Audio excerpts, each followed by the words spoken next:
Bismillahirrahmanirrahim. Assalamualaikum warahmatullahi wabarakatuh. Bapak Ibu, selamat datang kembali di modul selanjutnya tentang kesadaran sayur dan buah. Di kesadaran yang sebelumnya kita sudah membahas tentang kesadaran tujuan kita makan, lalu kemudian kesadaran menu-menu makanan yang kita pilih agar supaya kita bisa mencapai tujuan kita. Lalu kemudian yang kemarin kita membahas bagaimana cara mengunyah menu makanan yang kita pilih ini sehingga kita bisa mencapai tujuan kita. Maka izinkan saya untuk menyempurnakan materi ini. Di kesempatan kali ini kita akan membahas tentang kesadaran sayur dan buah. Kita awali dulu dengan kesadaran sayur, lalu nanti kita akan bahas tentang buah. Sayur itu adalah makanan yang sangat luar biasa, memiliki vitamin, nutrisi yang sangat-sangat besar.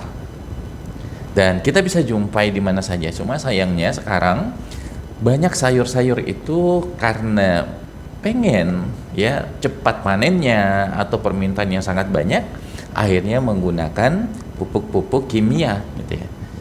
Nah, maka saran saya yang paling pertama, kalau kita mau memilih sayur, pilihlah sayur yang alami, yang segar, apalagi kalau bisa yang organik. Kalau saya tetap memilih sayur yang berasal atau ditanam dari tanah, gitu ya, karena banyak nutrisi-nutrisi yang ada di tanah yang tidak didapatkan dari media tanam yang lainnya. Kemudian yang kedua, pilihlah sayur yang sesuai dengan musim dan wilayah. Sayuran yang tumbuh alami sesuai musim dan wilayah itu memiliki kandungan nutrisi yang lebih tinggi karena mereka tumbuh dalam kondisi alam yang sesuai. Terus juga pilihlah sayur-sayuran yang sesuai dengan kondisi tubuh kita. Jadi misalnya sayur-sayur bening dan hijau itu cocok kalau dalam kondisi siang hari dan kondisinya lagi panas, gitu ya. Lalu kemudian sayur yang ditumis dengan bawang putih atau sayur sop yang berkuah dengan bumbu-bumbu rempah itu sangat cocok dikonsumsi saat malam hari atau cuaca lagi dingin atau sedang musim hujan. Nah, ini yang perlu kita pahami. Kita makan sayur apa dalam kondisi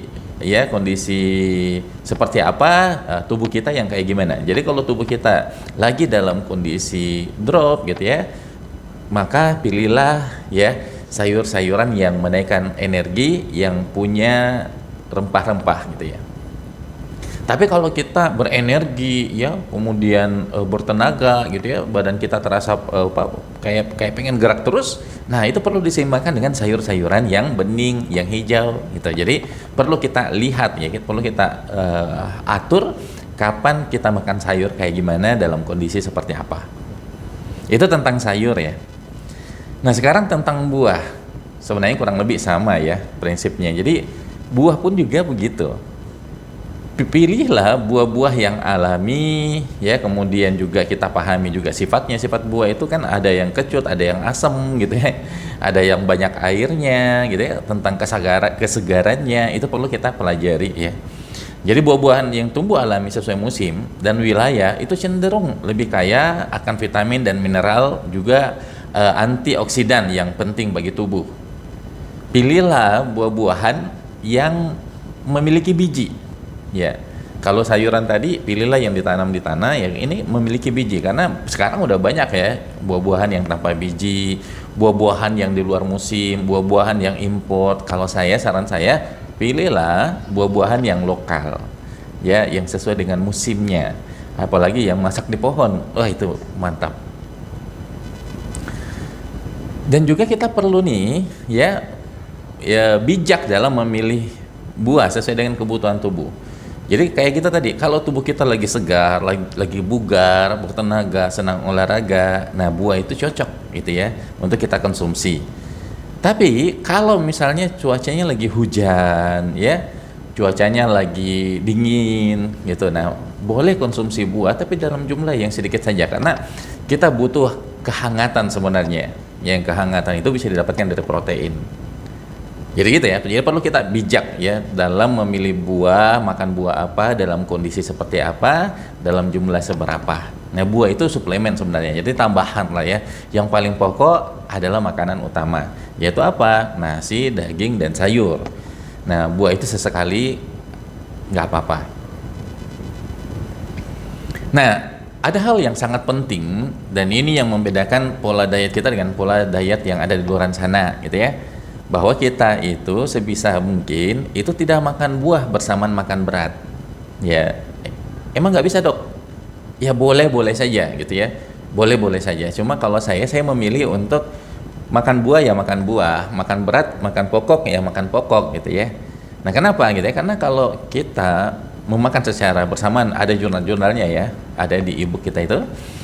Yang pertama adalah memperlambat proses pencernaan makanan pokok. Karena apa? Karena ketika kita makan bersamaan, yang tercerna pertama kali itu adalah yang buahnya. Padahal kan kita butuh nutrisi dari makanan pokok itu supaya langsung kita rasakan energinya. Itu ya. Yang kedua, ya kalau kita makan buah bersama dengan makan berat, maka ini akan meningkatkan tekanan pada saluran pencernaan kita, pada lambung kita. Ya, sehingga nanti gasnya itu akan muncul.